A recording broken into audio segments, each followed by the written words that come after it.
Order, please. Dismissed Senator Natasha, please, you are not recognized to speak from there. That is the order of the Senate. I am facing a lot of harassment. I have been going through a lot, and I have remained quiet because I didn't want to be interpreted wrongly. I didn't want any lawsuits against me. I just wanted to be given a chance to work. A lot of my privileges have been denied. I have been pulled out from many international activities that I was part of. That is right after, that whole nightclub incident that happened last year. Yes. Ever since then, I have been issued. There was even a United Nations event I was supposed to attend, which the UN nominated me for. But my name was struck out, that they will not promote me in any activity internationally. Okay.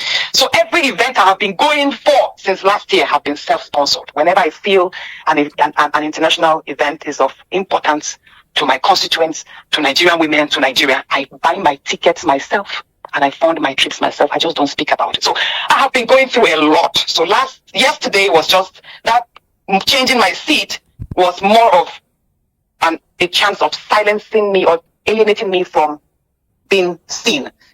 Sitting arrangements is very critical. Like when the nearer you sit, positions you closer before the camera and gives you an added advantage to be called upon to contribute to debates. But the seat ordinarily, I'm already sitting at the very back. If you see me, I'm sitting at the last seat just before the door.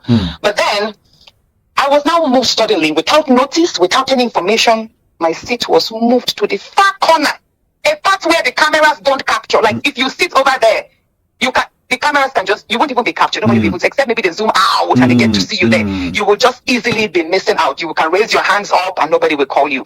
So that is why I said no. I don't want to move to that seat. I wasn't notified. You understand? This is not a classroom. You can't just push me around. And there are other senators. There are 109 of us. Why is it me? Why do I have to move there? Why me? Just 2 weeks ago, I was removed from a committee from local content. I was moved from there because some people perceived that I was using that office to divert resources from the Niger Delta to the north, and that was not it.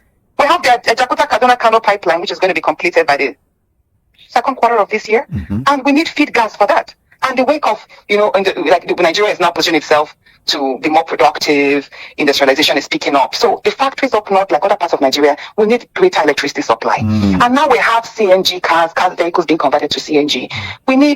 There'll be a number of CNG stations across the north and every other part, like other parts of Nigeria. We need feed gas to service all of these spots.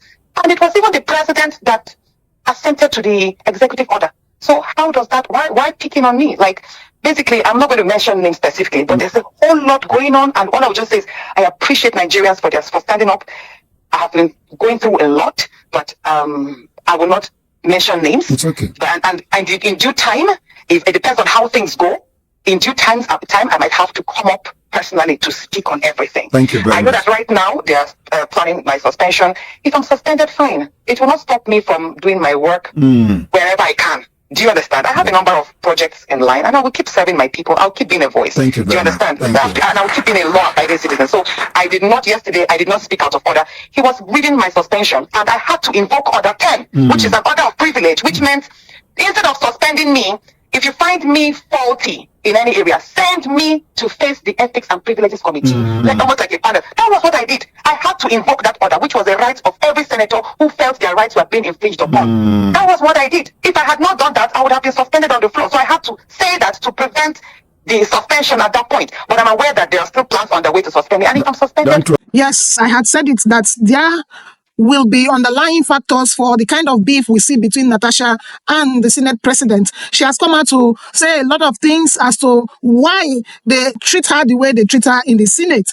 And these are not little allegations. They are not things to be waved off. The leadership of the country and the Senate has to look into all these allegations and see to it that no woman in the Senate is bullied, no woman is suppressed, no voice, not even a man, is suppressed in the Senate. They are there to represent their people, and nobody should tell them how to represent their people or reposition them to be irrelevant or seat warmers in the Senate. If you also look at that Senate, you will discover that a lot of seats were vacant, were empty. These people, most of them don't come to work, but there are those who are committed to the welfare of their people and are seeing to it that day in, day out, they put a voice to the plight of their people to see that things get better. And then there are also things Natasha had said that the government should look into. There is no reason for anybody to be alienated in the Senate, maybe by positioning or seats.